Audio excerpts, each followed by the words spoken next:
Muy buenos días, damas y caballeros, amigas y amigos. Bienvenido a este su espacio Periodismo y Sociedad, un programa abierto, horizontal, donde tratamos temas de actualidad que se transmite por el canal 19, Cinevisión, en todos los cables de la República Dominicana y allende de los mares, para la diáspora, para las personas que quieren ver un buen programa a través del streaming, YouTube, Facebook, todas estas plataformas. Con nosotros hoy, don Eli. ¿Cómo está, don Eli? Saludos, don Isidro. ¿Qué tal? ¿Qué hay de bueno? ¿Cómo está la vida? La vida está bien. Marchando. Muchos de los que vivimos están así. En la cuerda floja, diríamos. Unos bien, otros regular y otros mal. Otro mal, así mismo es. Sí. Mire, estaba viendo ahí una noticia sobre la cantidad de hechos de corrupción en torno al deporte. Están en la Federación de Pentatlón, creo que. Pentatlón, sí.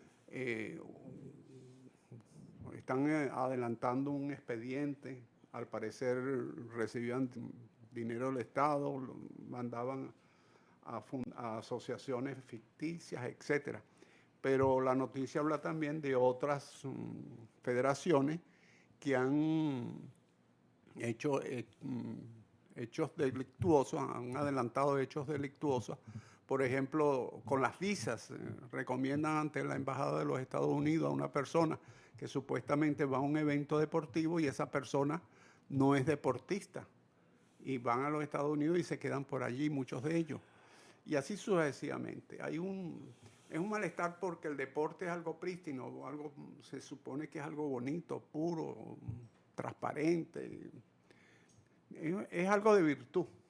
Hasta que no llegaron los esteroides.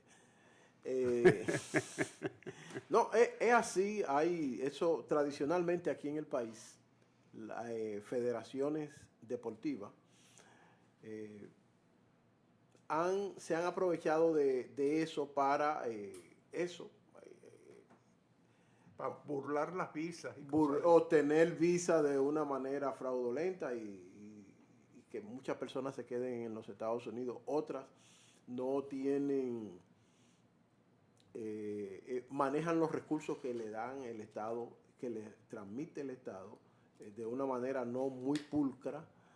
Hasta hace varios años siempre había una discusión en el país de que las distintas federaciones deportivas nunca rendían informes económicos, informes financieros, informes de contabilidad al Ministerio del Deporte, a la Secretaría de Deporte, como se le llamaba entonces. Entonces eso contribuye a mellar la creencia, la fe de los dominicanos en esas federaciones. Hay mucha expresidentes y presidentes de federaciones que han sido señalados por el dedo. No quiero citar nombres porque eso o debe estar en manos de la justicia o en algún momento se dará a conocer. Y hay otra cosa, don Isidro, que es lo que yo encuentro que es la madre de la corrupción en el deporte. Fíjese, aquí yo no he visto un presidente de la República que haya rechazado la narrativa que le presentan dirigentes deportivos, algunos periodistas deportivos, etcétera, para que acepte que el país sea sede de juegos internacionales. Por ejemplo, estamos próximos a celebrar aquí en el país los Juegos Centroamericanos y del Caribe. Y ese grupo de dirigentes deportivos metieron al presidente de la República a que tome la decisión positiva de que esos juegos se celebren aquí. Oficialmente ellos no han dicho cuánto tienen presupuestado, cuánto se va a gastar en eso, pero yo me imagino que serán más de 6,000 millones de pesos. Entonces yo le pregunto, si está el país, si es conveniente que un país, en la condición en que estamos nosotros, que el Fondo Monetario Internacional ha recomendado una reforma fiscal, es decir, sacarle más dinero a los dominicanos de los bolsillos, estamos en capacidad de celebrar unos juegos deportivos de esa naturaleza, cuando todo el mundo sabe que a quienes le conviene, eso es a lo que construyen las instalaciones deportivas, a lo que organizan, a lo que manejan esos fondos, que le queda siempre, no el residuo, sino una gran cantidad de dinero, y terminan haciéndose ricos. Y el consenso general de los verdaderos dirigentes deportivos del país es que eso no contribuye a mejorar el deporte dominicano. Se han celebrado, por ejemplo, luego de las celebraciones de esos juegos, aquí, por ejemplo, tenemos el ejemplo de la Barranquita, unos juegos centroamericanos que se celebraron en la ciudad de Santiago.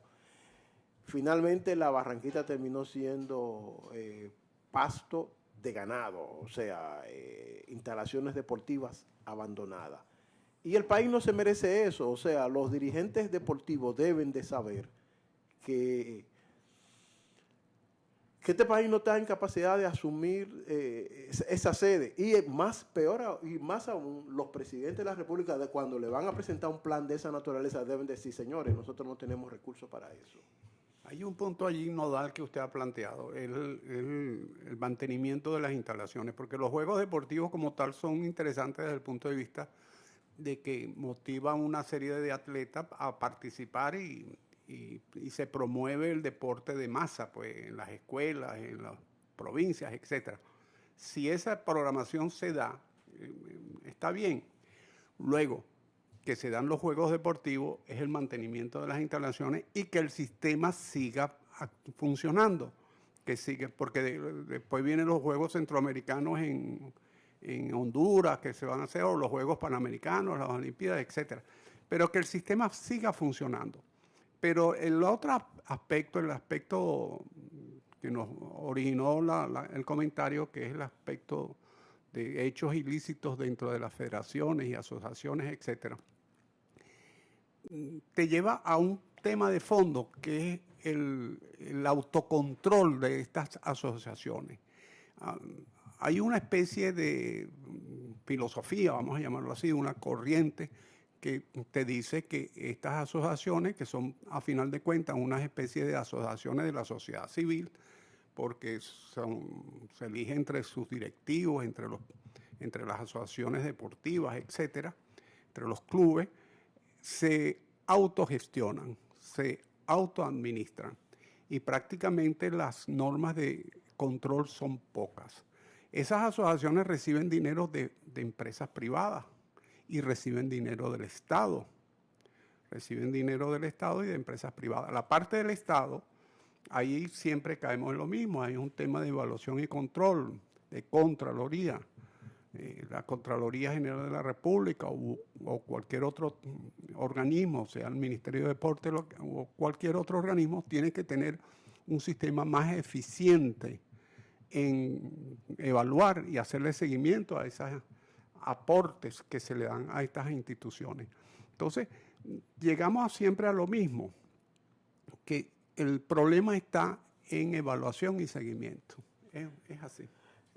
Bueno, hay que meterle la mano a eso, porque son recursos del Estado que están manejando esas instituciones y no podemos seguir permitiendo que esos recursos se tiren por la borda. Deben de dar resultados. En relación al deporte, yo creo que aquí el deporte que hay que favorecer es el deporte escolar, el deporte, ese tipo de deporte que yo creo que con pocos recursos, buscando técnicos, podemos mejorar las condiciones deportivas del país. Ahora, no la inversión suntuosa que nada más le conviene a 2 o 3 personas. Sí, es que en torno al deporte se ha hecho un gran negociado y en la misma medida en que hay una cantidad de deportes que la profesionalización ha generado un gran negocio en torno a eso. Porque hace 50 años atrás o 60 años atrás, por ejemplo, el béisbol era casi una cosa amateur en nuestros países. Hoy en día es un gran negocio. Lo mismo ocurre con el baloncesto. ¿El baloncesto hace cuánto es que viene a tener toda esta participación y todo este ingreso de dinero en torno al baloncesto? Desde 1978 hacia acá. Hacia casi 40 años. En 40 años la historia de un país no es nada. Entonces, esa acción capitalista dentro del deporte, que no es mala la acción capitalista. El problema es que no hay control, no hay evaluación, no hay seguimiento. Ese es el gran punto.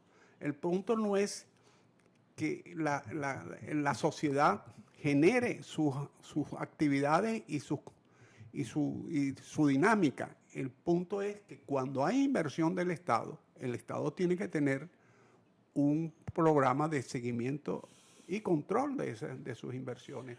Y también no solamente de sus inversiones, sino lo que usted acaba de decir, de que genere desde la base social las canteras. Por ejemplo, usted ve los equipos de fútbol en España. Los equipos de fútbol en España son sociedades deportivas. Usted se inscribe en la sociedad deportiva, qué sé yo, del Madrid o del Barça. Del Barça. ¿Usted es del Barça? Más o menos. Bueno, yo también. Ah, está bien. Mi equipo realmente es el Málaga, pero como siempre pierde, entonces no tengo mi segundo equipo es el Barça.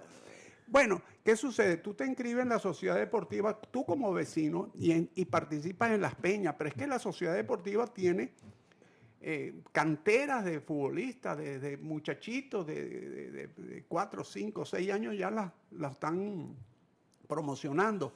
Y luego dentro de la sociedad deportiva tienen inclusive hasta sistemas de salud y sistemas médicos para atender no solamente a los futbolistas, no solamente a los familiares de los futbolistas en todas esas etapas, sino todas las personas que están inscritas en la sociedad. Y luego la directiva de esa sociedad deportiva se elige por votación y parece que aquello es unas elecciones presidenciales porque votan 200, 300.000 personas. Mucho. Porque están inscritos y esa gente está inscrita en la sociedad deportiva y paga una cuota mensual incluso.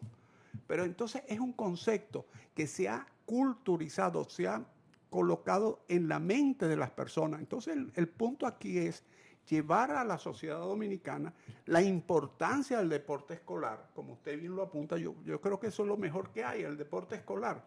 Que la gente interiorice, internalice ese concepto, que la sociedad de padres y representantes lo asuma, que la sociedad de padres y representantes, si no hay el monitor deportivo que lo paga el Ministerio de Educación o el Ministerio de Deporte, lo exija, lo plantee como una reivindicación, que vaya al ayuntamiento, que mande cartas, que vaya a los medios de comunicación para que esa escuela tenga no solamente su cancha deportiva o la cancha deportiva que le preste servicio, sino tenga sus monitores, sus monitores en baloncesto, en béisbol, etcétera. Entonces, es empoderar a la sociedad en torno a esa idea de hacer del deporte un movimiento social que si se logra eso, usted verá como en 8 o 10 años bajan realmente los índices delictivos. Así mismo, mire, don Isidro, antes de irnos a la pausa, yo quiero hacer un breve comentario. Y es todo lo que está ocurriendo alrededor de que el día 10 de este mes, agentes de la Policía Nacional en Santiago se metieron en el sector La Barranquita, en una barbería y comenzaron a disparar a diestra y siniestra y asesinaron a 5 personas. Luego la policía dijo que eran supuestamente delincuentes. Uno no sabe la verdad de eso porque en muchos casos ha ocurrido que siempre la policía recurre a ese tipo de expedientes para justificar la muerte de ciudadanos que están cumpliendo con su deber. O sea, los mata y saca un comunicado diciendo que eran delincuentes, presuntos delincuentes, etc. Es necesario que la sociedad se empodere frente a la Policía Nacional. O sea, la Policía Nacional no puede seguir con las manos sueltas, disparando a diestra y siniestra cada vez que le dé la gana en los famosos intercambios de disparos para hacer justicia en la calle. Si un ciudadano es delincuente, si un ciudadano viola la ley, bueno, pues, y más si lo tienen confinado a un pequeño cuarto de una barbería. O sea, La policía podía esperar hasta 24 horas, 3 horas, 72 horas, un mes, a esperar que esos ciudadanos se rindieran. Entonces, por ahí viene la crítica, porque todo esto ocurre en un momento en donde cada vez más vemos la palabra del presidente diciendo que se está promoviendo la reforma policial, pero esa reforma policial nunca llega y es necesario que los intercambios de disparos se detengan. Satisface al menos que el presidente de la República ha dicho que este hecho se va a investigar hasta las últimas consecuencias. Y ojalá que se investigue y que sean sometidos a la justicia esa persona, para que ningún otro dominicano vuelva a caer en esas condiciones. Ahora me viene a la memoria unos pastores que le dispararon a mansalva, que venían bajando, creo que de una localidad del Cibao, creo que de Villa Altagracia. Hay que detener este tipo de hechos por parte de la Policía Nacional. Y la sociedad en esto debe de mantenerse vigilante. ¿Por qué? Porque de la propia Policía Nacional no va a salir la acción ejemplar que detenga esto, que entrene a la Policía Nacional en un verdadero protocolo para protegerle la vida a los ciudadanos, que para eso es que ellos están, o sea, para protegernos de la delincuencia, no para eliminar eso. Ya a este jefe de la policía le atribuyen una gran cantidad que ha superado incluso a los anteriores jefes de la policía. Hay que superar el gatillo alegre, hay que superar los intercambios de disparos, entre comillas. Y la sociedad debe de empoderarse y exigirle a la Policía Nacional que detenga estos hechos. Sí, lo que usted plantea es algo realmente dantesco, ¿no? Porque ahora, la reforma policial no es una reforma que se logra de la noche a la mañana. Eso es lo primero que debemos tener presente. Pero tenemos 4 años en esto, gritándola. No, y es poco. ¿Es poco? Es poco. Es poco. El problema está en que las reformas policiales las estamos planteando a corto plazo. Y eso es una policía que viene desde la época, qué sé yo, de Trujillo, con un con una conducta organizacional interiorizada. Y hay sectores de la policía que eso lo tienen muy mineralizado a lo interno. Luego, la Policía Nacional es una policía que tiene miles de funcionarios, no es de la noche a la mañana. Lo que sí yo observo con mucha preocupación por unas estadísticas que vi en la prensa de hoy, es que las muertes por intercambio de disparos habían disminuido sustancialmente y de hace un par de años hacia acá han retomado el ascenso. Entonces, si tú habías logrado reducir ese porcentaje, ¿por qué has vuelto al viejo estilo? Entonces, eso sí, las autoridades, tanto del ministerio como la alta autoridad de la policía, tiene que revisar ese tema. Y darle un voto de confianza a la reforma policial. La reforma policial no debe ser un tema de un gobierno. Así como hicieron esa consulta y ese consenso con el tema de Haití, la reforma policial requiere algo parecido, de que sea un tema de Estado, porque es mentira que la reforma policial tú la vas a lograr en 4 años, ni en 8 años.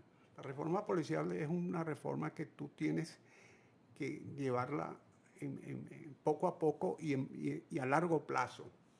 Es más, yo inclusive sectorizaría el país, digo yo, de repente estoy diciendo una barrabasada, y haría profundos cambios en sectores, tomaría el 10% del país y haría profundos cambios. Haría políticas de descentralización de la policía en esas zonas, incorporando la sociedad civil, incorporando a los municipios, a los ayuntamientos. Lo que sucede es que cuando tú hablas aquí de los ayuntamientos te saltan, no, porque eso es un nido de corrupción. Cuando tú hablas de, no, que eso es un nido de problemas, no, que esos son unos irresponsables. Entonces, te encuentran que... Hay que entender que son los gobiernos locales, ¿no? Sí, exacto. Entonces, es un tema, no es un tema.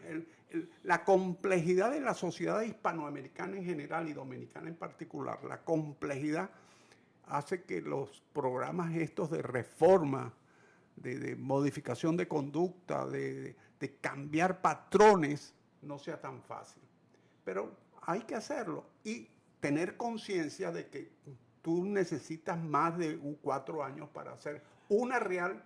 Ahora, lo que sí tiene que haberse en 4 años son mejoras. Y la pregunta es, ¿se han visto mejoras?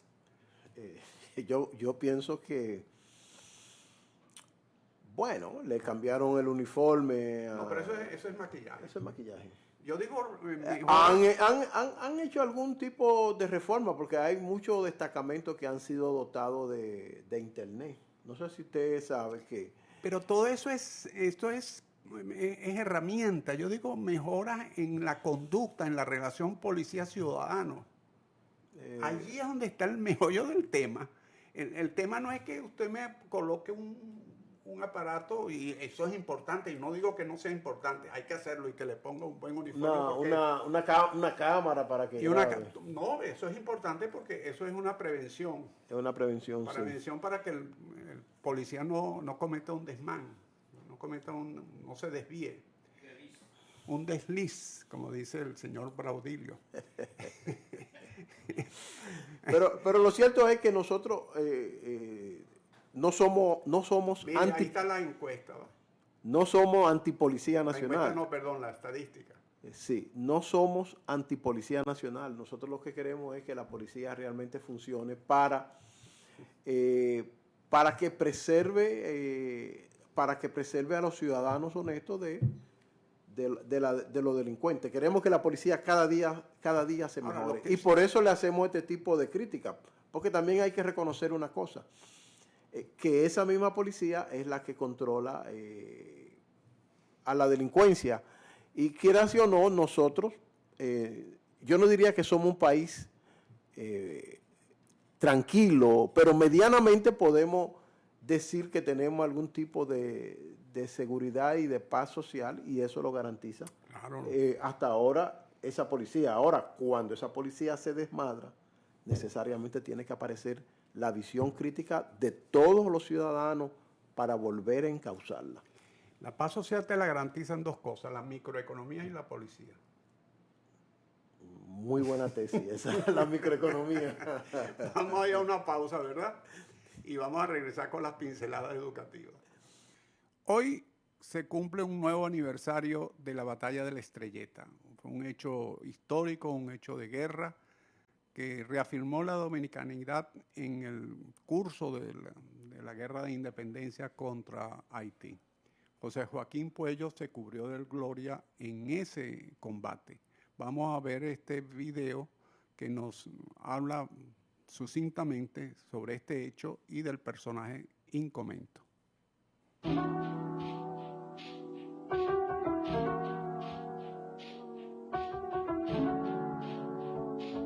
José Joaquín Puello, trinitario, héroe de la Batalla de la Estrelleta. Saludos.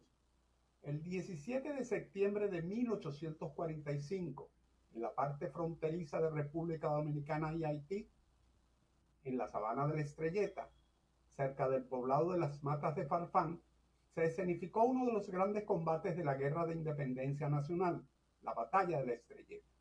En esta batalla, el pueblo y sus fuerzas armadas, al mando del general José Joaquín Puello, colocaron nuevamente por todo lo alto la bandera dominicana y los sentimientos patrióticos de la nación.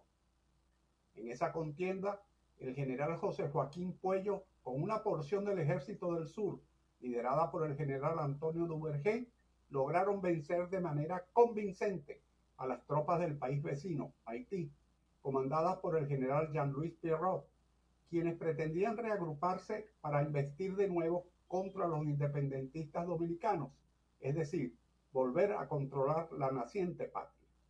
El general Puello contó con el apoyo de los coroneles Bernardino Pérez y Valentín Alcántara. El informe del ejército dominicano precisa que la batalla de la Estrelleta significó la acción más militarista de la campaña, porque ella fue marcada para dar un golpe contundente a punto de bayoneta y ataque de caballería. Pero, ¿quién fue José Joaquín Puello? José Joaquín Puello se estima que nace el año de 1808 en la ciudad de Santo Domingo, siendo un destacado militar independentista dominicano. Fue coronel del regimiento número 31 del ejército haitiano durante la ocupación efectuada por Jean-Pierre Boyer, ejerciendo liderazgo entre negros y mulatos. Al tener conocimiento de los planes independentistas de los trinitarios, se unió a ellos. En la noche del 27 de febrero de 1844, fecha en que se proclamó la fundación de la República Dominicana, se creó en el Baluarte del Conde una junta gubernativa provisional para dirigir los destinos de la nueva nación. De ella formó parte José Joaquín Puello. 3 meses después de haberse logrado la independencia, los compañeros de armas de Puello solicitaron para él, en virtud de sus méritos y dotes de mando, el grado de coronel. En esa calidad desempeñó un papel preponderante en los sucesos del 9 de junio de 1844, momento en que los trinitarios actuaron con el propósito de derrocar al presidente de la Junta Central Gubernativa, José María Caminero, y desalojar a Tomás Bobadilla, vocal de dicha institución. El movimiento fue liderado por Juan Pablo Duarte, José Joaquín Puello y otros, quienes destituyeron a la Junta Central Gubernativa, dominada por partidarios de sumir la República bajo el protectorado francés, y establecieron a Francisco del Rosario Sánchez en la presidencia. Recordemos que la Junta estaba dominada por los conservadores, quienes promovían un proyecto de protectorado a cargo de Francia a cambio de la bahía y península de Samaná. En el debate que se suscitó con ese motivo, Juan Pablo Duarte y los demás trinitarios se opusieron al plan y la reunión se disolvió sin alcanzar ningún acuerdo. La pugna entre trinitarios y los afrancesados llegó a su clímax el día antes indicado, el 9 de julio, cuando los primeros dieron un golpe de estado asumiendo el control de esta. Duarte ocupó el mando del departamento militar de la ciudad de Santo Domingo y fue enviado a Santiago para poner fin a la agitación política existente en el Cibao. La nueva junta acordó destituir a Santana, quien se hallaba en Asua, pero sus oficiales y tropas rehusaron servir a otro jefe. Puello, que había estado al lado de los trinitarios en su lucha contra el protectorado, se alió a Santana, quien entró en la ciudad de Santo Domingo el 12 de julio, reinstaló en la Junta a los miembros conservadores y declaró traidores a Duarte, Sánchez y Mella, entre otros trinitarios, decretando su destierro a perpetuidad.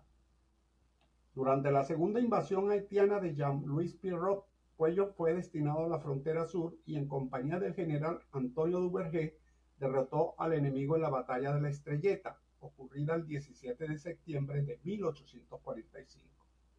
Ese mismo año Santana lo nombró ministro de Interior y Policía.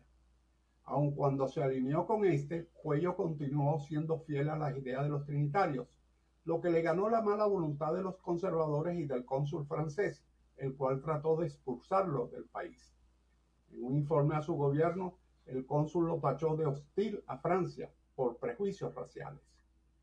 A pesar de haberlo favorecido con la cartera de Interior y Policía, Santana veía a Puello como un presidenciable por el prestigio que gozaba entre los negros y mulatos, de modo que esperó una ocasión propicia para liberarse de él. La oportunidad llegó a propósito de una disposición relativa al fomento de la inmigración blanca. Puello opinó que las mismas facilidades otorgadas a los blancos debían concederse también a los negros, lo que produjo un gran escándalo entre los conservadores. Poco después se le acusó de auspiciar una conspiración para derrocar al gobierno y Santana lo mandó a arrestar. Fue juzgado rápidamente y fusilado junto a su hermano Gavino el 23 de diciembre de 1847. Es cuanto, salud, fuerza y unión.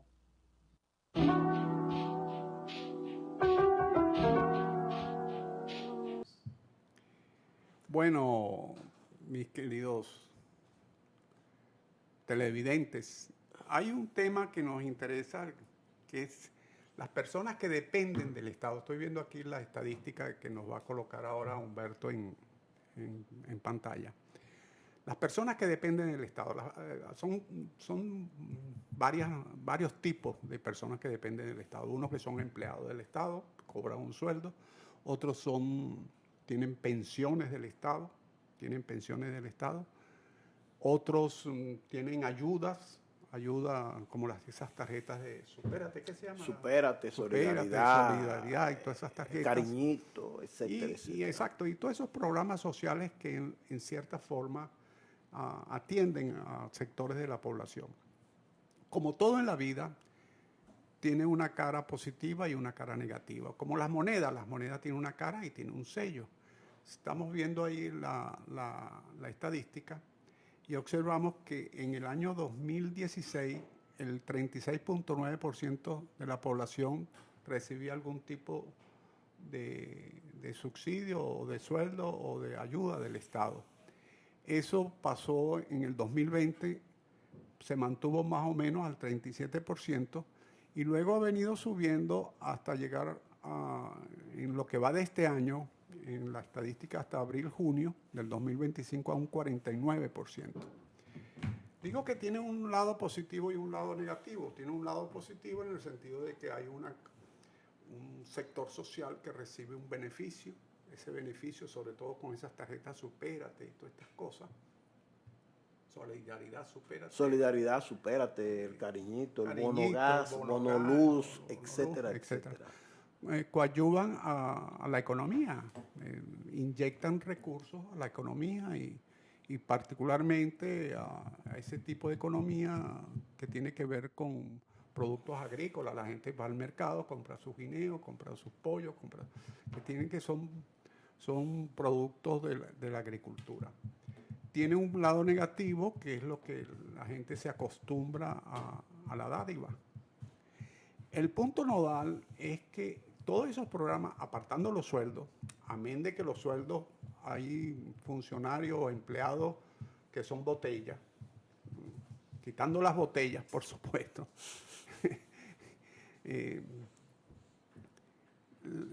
Estos programas tienen que tener un objetivo,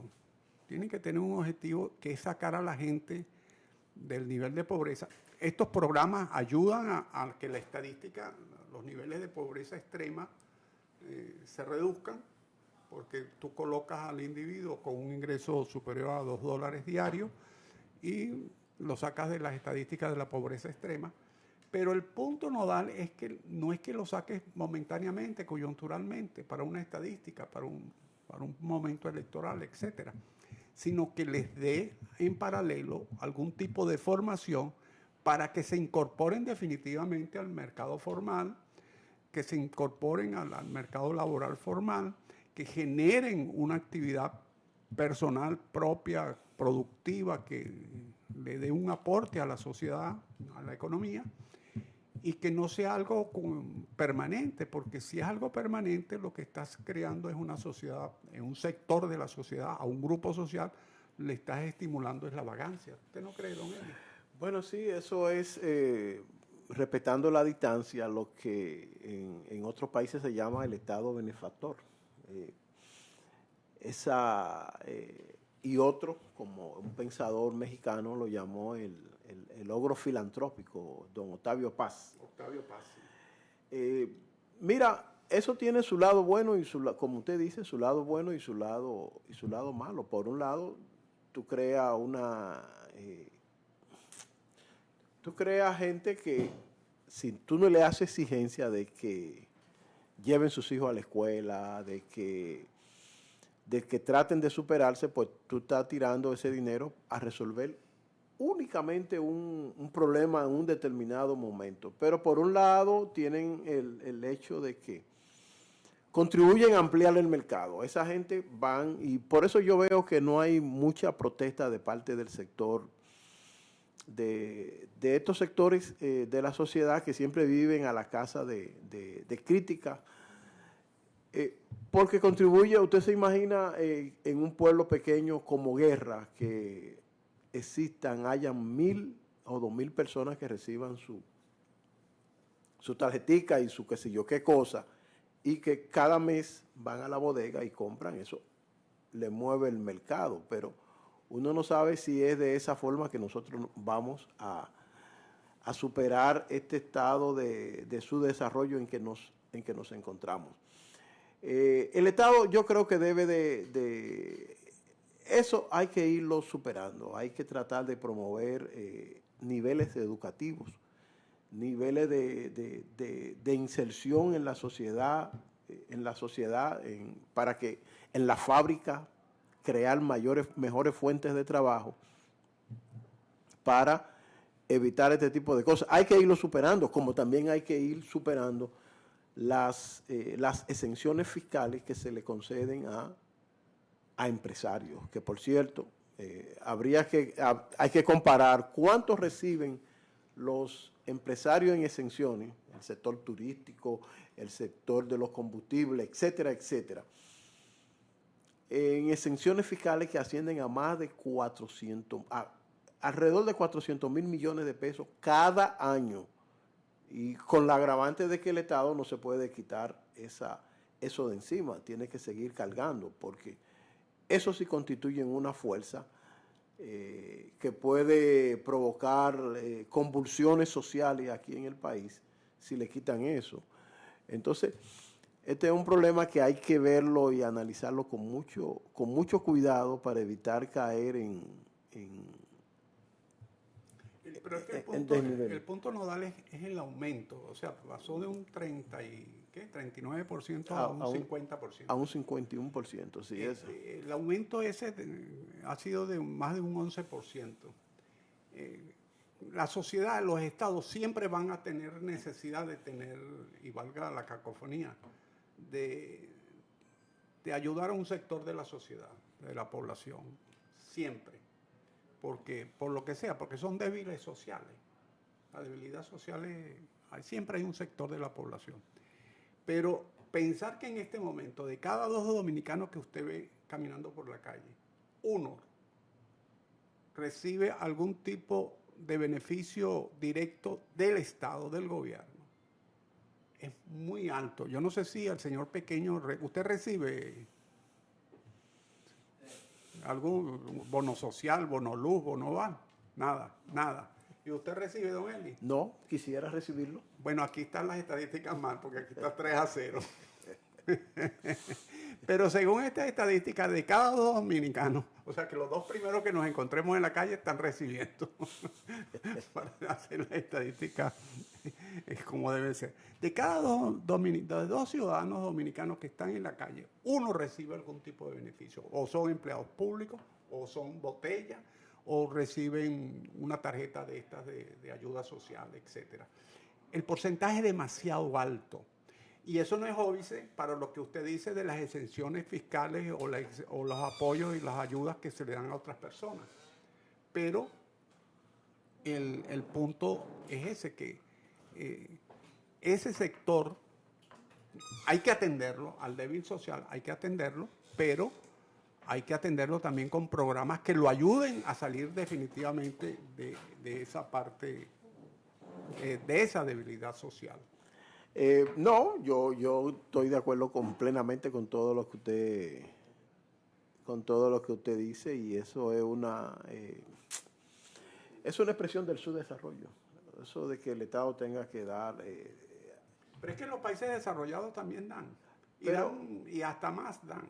Bueno, en Estados Unidos hay la famosa sección 8 que le facilitan casas a personas pobres, le llevan alimentación, le llevan alimentos, etcétera, etcétera. Pero aquí eso se ha constituido en un vicio. Incluso a veces cada gobierno que sube cambia el nombre y elimina la plantilla de los beneficiados, entonces vienen otros. No, yo no creo que cambie mucho la plantilla de los beneficiados. Porque detrás de eso también se cuela el famoso clientelismo. Es decir, esa forma que los partidos atraen militantes, pero recibiendo algún tipo de prebenda a esos militantes, ¿no? Y entonces eso es una forma de atraer militantes. Si yo no te puedo dar un empleo, no te puedo colocar en ninguna de las dependencias del Estado, bueno, pues mensualmente tú recibes una botellita, un qué sé yo qué cosa, y eso lo entretiene. Y lo entretiene y lo garantiza para en las próximas elecciones ir a votar de esa forma. Bueno, pero parece que no funciona mucho porque ya la abstención ronda casi el 47%.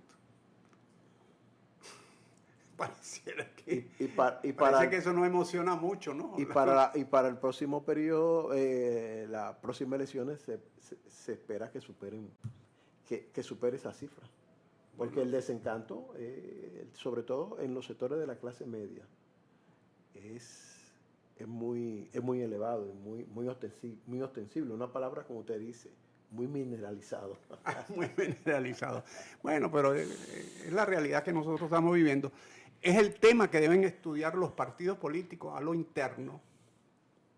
No solamente estudiar cómo ganar unas elecciones sin ver el cómo, sino lograrlo. Y luego enderezamos las cargas. Porque eso muchas veces, no, lo importante es ganar y cuando nosotros estemos arriba resolvemos el problema. Veremos cómo lo resolvemos. En el camino se enderezan las cargas. Se aligera la carga. Se aligera la carga. Va más suave el vehículo. Entonces, los partidos deben estudiar esas cosas, pero el señor Braudilio, mejor conocido como el Pequeño, nos está diciendo que se nos acabó el tiempo. Bueno, mañana continuamos con otra entrega. Mañana los esperamos en una nueva entrega de Periodismo y Sociedad. Muchas gracias por su atención y nos veremos con el favor del Creador mañana.